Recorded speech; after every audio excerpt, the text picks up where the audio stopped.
On intimacy. What does intimacy mean to you? Um,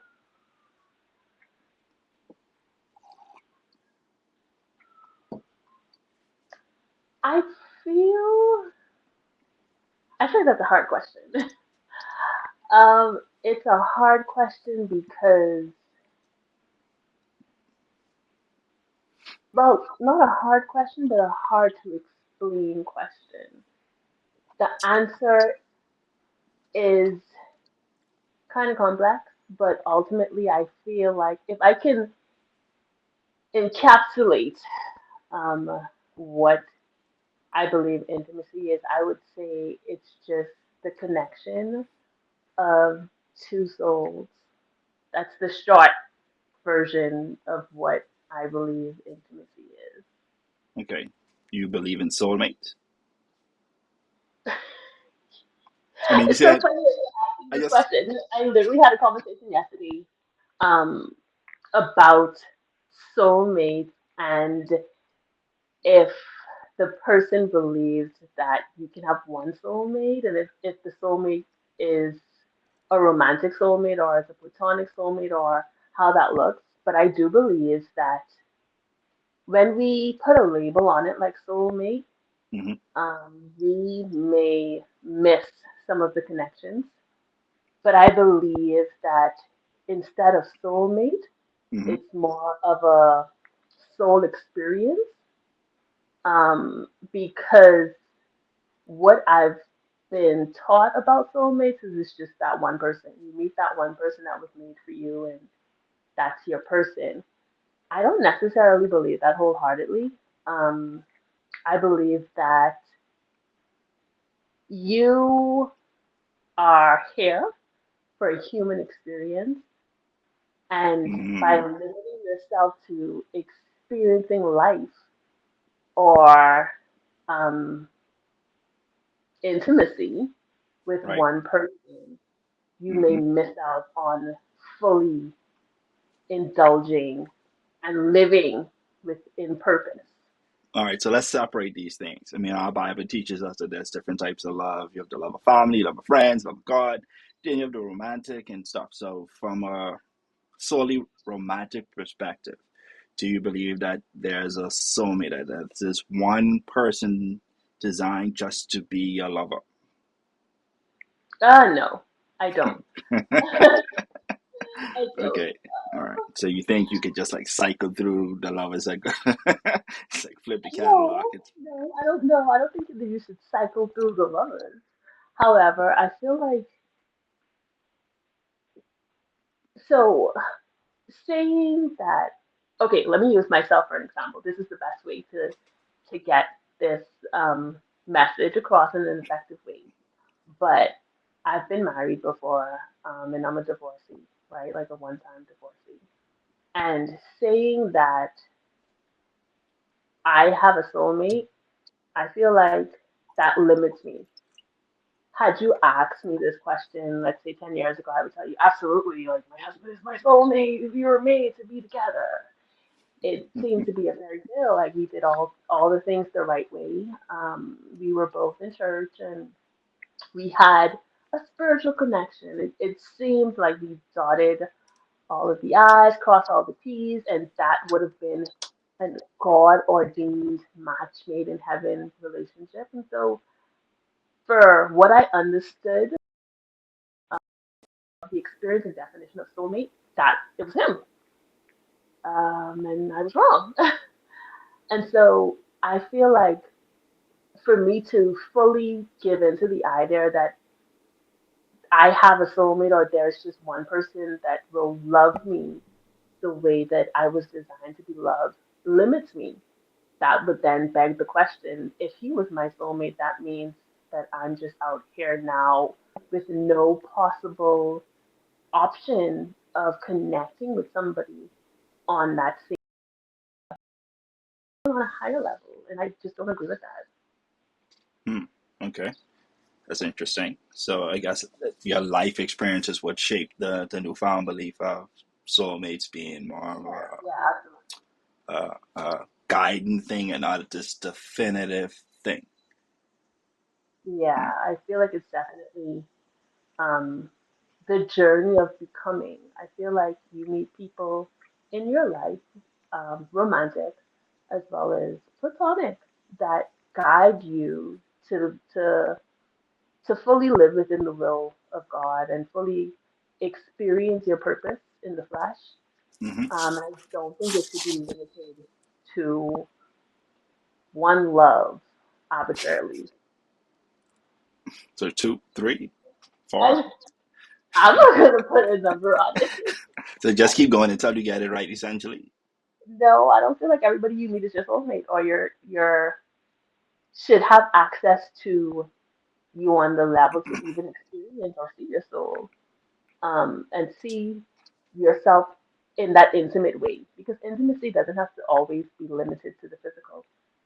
It can be an emotional, mental connection. It could be a spiritual connection, and that encompasses what intimacy is. And not everybody in your life, not everybody you meet is going to be preview to that or um, have the ability to, not ability, but lost the word, but have the privilege to So, be able to access you on that level. I don't think everybody should be able to, but I do think, um, if your discernment and your spirit allows it, then you should not shun the idea because you have this notion that it's just one person. okay. So let's think about this from a dating perspective, I guess. You know, you're meeting someone new. At what point do you say, I mean, because we've used discernment before in our past, and we still made mistakes. We still all, we still all, we thought we had it right. We thought we listening to the inner man, and we still made mistakes and still end up picking the wrong people, even with that discernment we've been off. At what point, going through the dating phase, do you say this person should have access to that version of me? Is that something that makes sense to do early on to see if they can handle and appreciate that version of you? Or there's a separation between early on. And I've heard people say, if you want me to do, I've heard women say, if you want me to do wifey things, and you have to make me your wife. And so, how does that work in your mind? Is there like a version of you that is dating, and then there's a separate version of you when you're married? And what I mean is emotionally more than physically. Like, is there an emotional version of you dating, and then a more deeper emotional version of you when you're married? Okay, that's a very complex question. I would start off by saying that there is no one size fit all rule. There is no one answer that works for everybody. I feel like we're all a sum total of our experiences in life, and by extension, we respond and react differently in circumstances based on those experiences. And so, for me personally, um, there's no separation Mm-hmm. between girlfriend me and wife me. You are who It's you just, are. I am who I am. I So to appreciate say that. that I'm gonna, by nature, I'm a nurturing woman. So I enjoy cooking for my partner. I enjoy, these are, is how I was raised. These are the things that was instilled in me at a very young age. And so I get joy from, family time and cooking together and having meals together as a family, and by extension things like that. So for me to be in a relationship, dating, to find a spouse, I'm not gonna not be who I am. I'm not gonna say, okay, well, this is only my boyfriend, so I'm not gonna cook. What? Yeah, you know, Um, I always thought that was weird. Sorry. So yeah, I look at it like, if you're applying for a job, right, and you yeah. go to the interview, you want to show them that you have the necessary skill to fill this position. So it's just weird for me that people would show up to fill these positions of wife, husband, and they don't want to show the necessary skill set needed to, say, I be that person. and then they get mad when you overlook them or you go in a different direction. And I mean, you want to be a wife, then show that you have the ability to be a wife. Exactly, exactly, completely. I also had, funny enough, like my conversations this week has been surrounding most of the topics that you're bringing up. I spoke with my best friend just today, who is separated from her husband, and we both came up in the church together, and we have similar views when it comes to marriage, but different views when it comes to separation. But Right. ultimately, I feel like as a woman that desires to be married, and you, I'm hoping that you're dating with the intention of getting to that goal, right? Right. You date, but you keep in mind the things that you want, the standards that you have for yourself, and you don't have to stray away from being who you are in fear that you're going to be abused in some way. But you have to be comfortable showing who you are and being able to just relinquish what is not working in the moment. So if you see traits or you see things that you're not compatible with, it's okay to dismiss it. It's okay to say, well, you're not going to be my husband because we're not compatible on that level, versus saying, I'm going to hide parts of me and see if I can get you to commit based on this idea. Eh, It's just not a good look.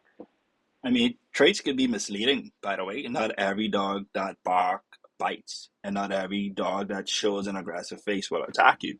So those traits may not necessarily always mean the same thing depending on who they are coming from. How do you then say because of trauma that you're going to assume that those action or those traits that some people may think is a red flag is actually a thing? I know life after trauma is extremely hard. It's difficult. PTSD is real. And it's like if you put your hand on the stove once, you see it red, and you touch it, you get burned. Anytime you see a red stove, you automatically assume that that's hot. It's probably going to burn, but that's not always factual. How do we safely, how do you think one can safely navigate looking for love after trauma? I think um, it's important to do the work for yourself, to be able to navigate yourself after trauma, be able to know, be sensitive to your triggers, be sensitive to your responses, Hmm. and kind of have that self awareness. And I think that in gaining that awareness and taking the journey to heal from the things that you know for certain is an issue, it helps you to have a little level of discernment in relationships. And you kind of just have to take your time and sift through the traits, because there are things that people falsify, things that people pretty up, you know. Right. Um, there are trauma responses. Hmm. Those things may not necessarily mean that the person is not compatible with you. Hmm. Um, you have to really listen to hear that person and see their heart, because the person can only fake for so long, right? And sometimes you just have to wait it out to see exactly um, what you're up against. I feel like as long as you take the time and put the work in, your heart's going to tell you, like, especially if you're a believer, the Holy Spirit is going to nudge you. The Holy Spirit is, if you're asking for discernment, He's going to give you a download that's going to keep you up at night. That's just the reality of it, right? And you could choose to ignore the signs, as well as you can choose to say, well, God, I could change this man. I could fix this. This is. Is there something wrong with trying to help somebody that is broken and may need a little guidance? So I know a lot of people don't care to fix or to help people heal, I guess, along their journey, especially when it comes to dating. And I get it. It can be tiring, and sometimes the reward isn't worth the effort. But for me, and this is my personal journey, is I didn't realize some things bothered me until I was put in those positions. Hmm. I thought I was over a lot of things, and it wasn't until I had to face them in newness that I realized that these things still trigger me. Like these things still bother me, and I end up self-auditing in a bad way, which is a big thing for me. Is I realize a lot of people. I think we should be careful, especially when it comes to self-auditing. We can audit out some of the best features that we have, being kind and sweet and forgiving and trusting. And because of our past experience, we would think that that can, typically leads to disappointment and hurt. That we remove these features thinking that it's going to make us better and we become a shell of who we are. Um, Life after trauma. Um, Other than prayer, what you could think of something? I'm trying to think how to make this make sense. My head kind of big, so thoughts get kind of lost in here, and they start to do this little hokey pokey dance. But um, with self auditing, how can one know when they are they probably about to remove something that's not necessarily wrong with them, and maybe auditing a feature that they should keep about themselves? That's a tough one. I feel like the process of self-auditing has to be approached with grace. Um, and it sounds a bit cliche to say, but it has to be, you have to go back to the creator Mm, because there are a lot of things that may have happened in relationships, and by extension, your life, hmm. that you may have possessed as a personality trait that Right. isn't, as Hmm. well as there are a lot of things about us that are traits that need to be curved. And so I feel like self auditing should just be more so self actualization. I feel Mm, like the first step is to see what it is that you're doing in any given situation. It may be as simple as making a list of the things that's happening hmm. and not taking on any of the outcome as a trait or this happened because. Just kind of make a list. If I can give you actionable steps, you Right. would make a list of the things that happen as a result of something else Hmm. and maybe see what is your feeling around the result. Because oftentimes our response to something or our feeling towards a situation is as a result of how we, like, our physical mood. So one thing may not be related. Right. And so I feel like you need to seek guidance, and it shouldn't be auditing to remove pieces of you. Ultimately, the question you would want to ask yourself is, did I do this from a place of love? And how was it received? And as a result of it, how did it affect the journey? Did it affect the person? How did it affect me? And I feel like when you're doing things from a pure place, and oftentimes we do things with an agenda, I think the question in that is this purely from my heart? If I was to gain nothing from this, would I do it again?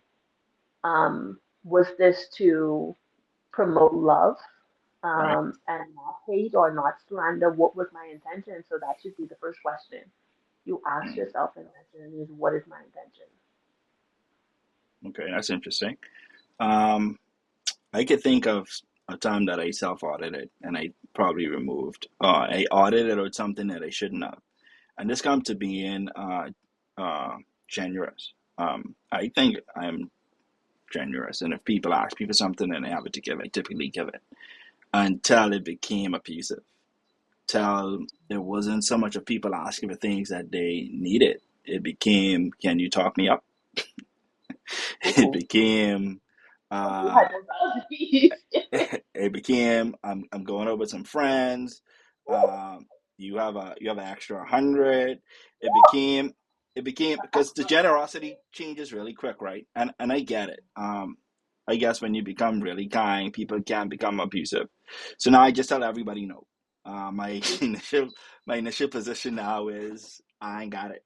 Like no matter how much extra I have, like I ain't got it because it's PTSD. Like I reached a Yeah, point where like I can tell, and I don't care to try and go through the stories of like you really need it. Because if you really need it, and if I need it and you need it more than me, I'll give it to you. But yeah, is it really worth the effort of going through that?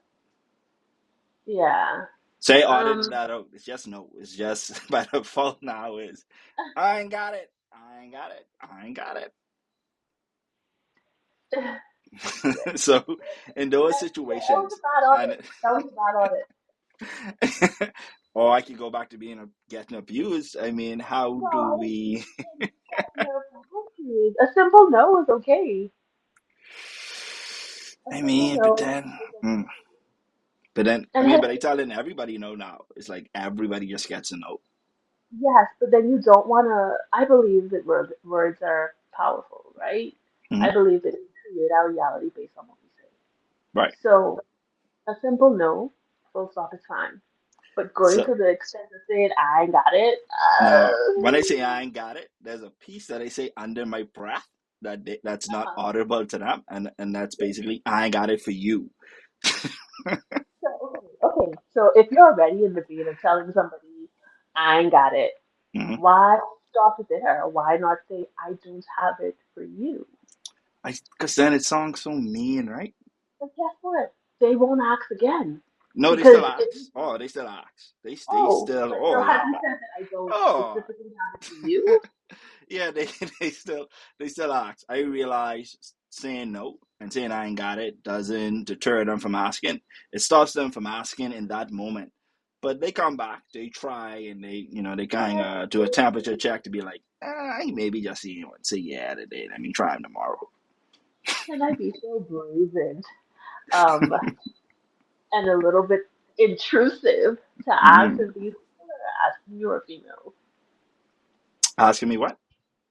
The people that are asking you for assistance, are Mm-hmm. they female? Yeah, these are women. These probably women that I either would have maybe we cut up a few times or we went out on a date. But ain't nobody I sleeping with, so I don't feel obligated to Yeah, I do get it. nothing for Yeah. no one, not the type of way. But I guess being kind has a disadvantage as well. They can tell. I kind of feel like too. It's the culture right now in the Bahamas. Mm. Um, with The the begging culture. yeah. But here's the thing: we have to acknowledge that a president a precedence has been set Mm. for single men and single women, or dating or interests, or it's been for a while now pretty transactional. And so, Mm. whereas personally, I live by the rule of like if you're not intimate with that person really a responsibility Mm-hmm. um, to say. And Right. honestly, I found myself um, kind of caught in that weird independent woman thing Mm. where I'm just like, "Ah, I got it. Don't worry about it. I got it." So Mm. even in my past, the men that I have been intimate with, I'm just like, "Oh no, no, don't worry about it. It's okay. It's fine." Um, Yes. Mm. but the catch 22 is this. I remember um, in my marriage, we had, and I wouldn't call it the 50-50 rule, Mm. but I was physically responsible. He was physically responsible, and we dealt with the bills in the house accordingly. It Right. was not, oh, he's the man who's going to take care of everything. I was like, okay, well, I make this much, you make this much. Um, this is how we split it down the middle, simply because I come from an accountant background, right? Right. Hmm. And um, he cheated. And one of the things that got me more than the infidelity was the exchange of finances. Because Mm. here I was on my end, he wanted kids. I'm like, we're saving for a house, and we had in my mind we had this big grand plan of making the finances work. So of Right. course I'm not going to be like, well, I need my hair done, I need my nails done, because there's a bigger plan at play. And Priorities. so when it was you now having extra funds to go out and squander, I'm just like, well, what? And I remember talking to a male friend of mine, and he was just like, "You're the problem." And I was like, "What? What do you mean I'm the problem?" He was like, "You've never physically demanded anything from your husband financially, and a man invests his money where his interest is. And so, because there was no need Mm. to financially provide for you, I'm like, oh, so because I wasn't like, give me this paycheck, he was out there like dancing with a girl. So you gave him, at least you provided the opportunity by not controlling the finances is what it That's what was was. suggested from another male, and I was just like, there's this Mm. there's this underlining transactional precedence in our culture, Right. and I think it goes you beyond our culture. I mean, men should provide. I believe, and from a even from a biblical perspective, the man is the head. That is his job is to take care of his family.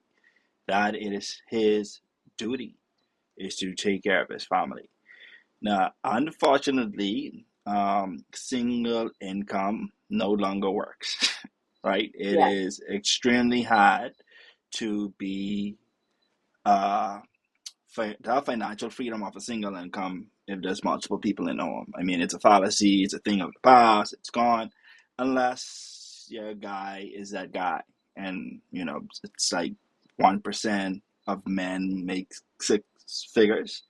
Like the number is extremely small. So yeah this grouping of men that can't afford to take care of their entire home is very small unless the home is pretty, eh, basic.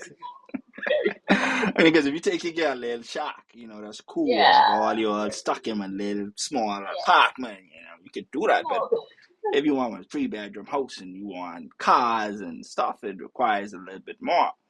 Want clean Um, food?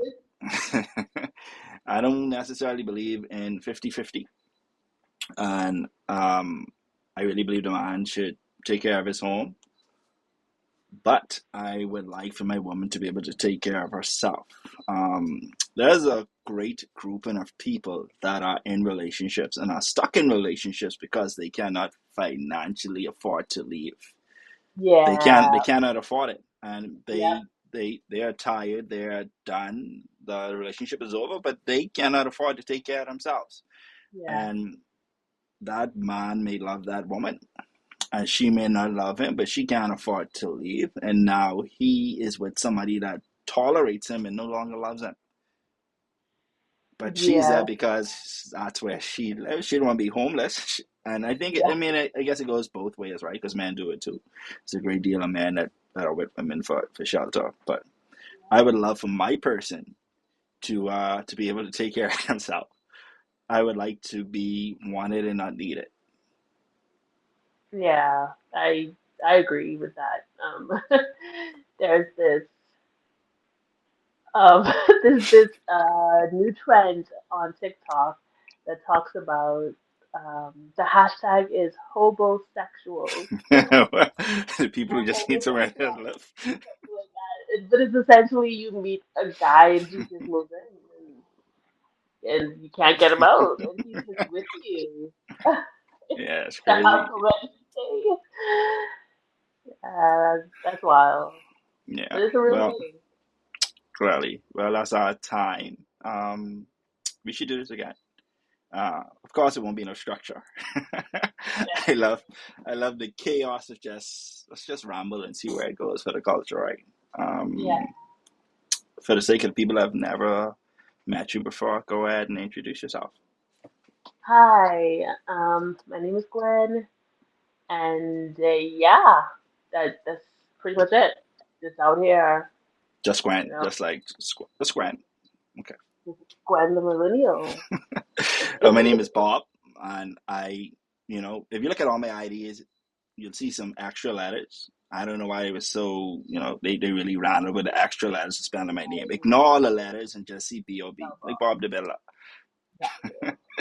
All right, so I'll set something up again. I'll let you know when, and we'll do this again. Let's see where we go next time. But thank you. Sure. Thanks for having me, Bob. Bye. Bye.